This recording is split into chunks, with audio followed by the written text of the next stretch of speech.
Welcome back, everyone. This is Red, 4 Guys in a Comic, and we continue on with our Secret Empire. Alright, for those of you who haven't been following, be sure to check everything out, because basically this is the cliffhanger notes, everything that you need to know what's happening in this event, or if you're the die-hard reader that may have missed something, this is your place to get it. Alright, so let's start off with Ultimates 2, issue number 7. Alright, so not too much going on in this, but it's still relevant to the event. And let's take a look at the first page here, shall we? Alright, so what we get here is basically a recap of what's been happening in the Ultimates 2. And I'm going to quickly run through this very quickly. I am the Never Queen. I am what might be forever outside what is. From here, I see all. First, there were the Ultimates, reformed by Carol Danvers to solve cosmic problems before they became problems. They solved the problems of Galactus, the World Eater, by evolving him into his true role as Lifebringer. But on a later mission, Galactus and the Ultimates discover that Eternity, who embodies the multi-universe, was in chains. Recently, they discovered the name of Eternity's cosmic jailer, the first firmament, first of all reality. The first firmament infected Eternity, corrupting two of the cosmic aspects, Lord Chaos and Lord Order, and influencing them to murder the living tribunal, avatar of law and justice, then merge together and take his place as the creature Logos. Logos executed the godlike Celestials, then attempted to corrupt Galactus, though he recovered at the cost of his herald, Anti-Man. He remains weakened. Meanwhile, the Ultimates have their own problems. Hydra, the supreme leader, a cosmic cube altered Steve Rogers, have corroded off the Earth. Okay, so, as we know that the shield is up, it's around Earth, and nothing can get in, nothing can get out.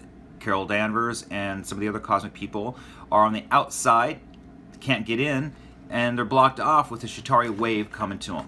So, going to this next page here, we see her outside there, and they got more Chitauri incoming. And as you can see, Carol, Captain Marvel, is there with Spectrum and Blue Marvel, preparing for the next wave. Gamora is there as well. And the wave comes in, and they're protecting the station. You gotta love this one line in here from Spectrum. She's like, remember, they're not Pokemon. We don't need to get them all. So, kind of a cool little quip in there. Moving on, you see Blue Marvel. He's busy fighting the creatures off. And the fighting's going on all around by everybody. Next, you see here, the Chitauri, they're not too smart. They just, by the billions, are flying straight into the shield around the Earth and dying off. So basically, all they have to do is basically corral them all in one direction, get them to hit the shield, and they die. The problem is they keep coming in huge, huge waves. And then the next page, you can see that they're kind of talking about, how sad it is, but just kind of remember that they're just, not too smart, but they're just doing what their instincts tell them to do.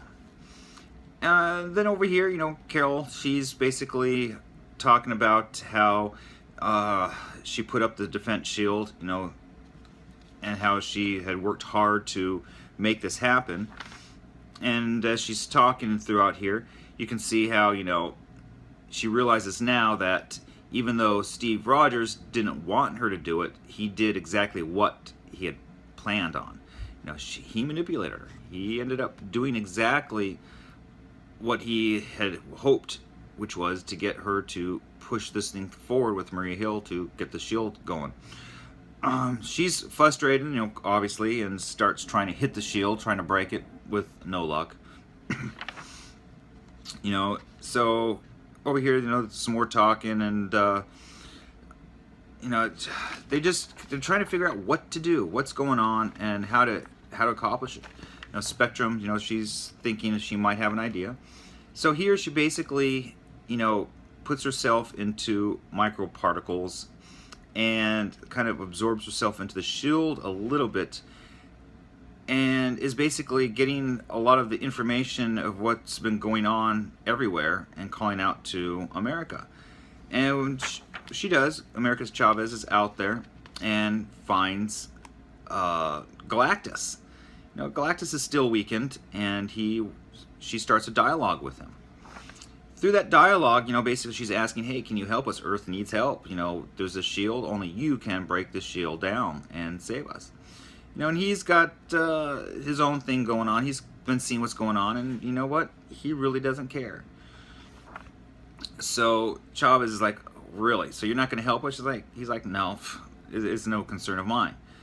So she heads on off, and going back to Spectrum, Carol sees that she's been, absorbed into this for several hours, and Miss Marvel, she pulls her back out, and Spectre reveals basically what she learned, that Galactus is recovering but will not help. Of course, Carol Danvers is distraught, like, okay, everyone, well, let's just do what we need to get done. And in the final page here, as she says, we got to do what we got to do, and nobody's doing it for us. As another huge wave of another trillion Chitauri are on their way. And that wraps up Ultimates 2, issue number 7. Let's see what's going to happen in the next portion of Secret Empire. So tune into the next video, and let's take a peek and see what's going on. But don't forget, guys, remember, Hail Hydra. Cut off one head, 2 more shall take its place.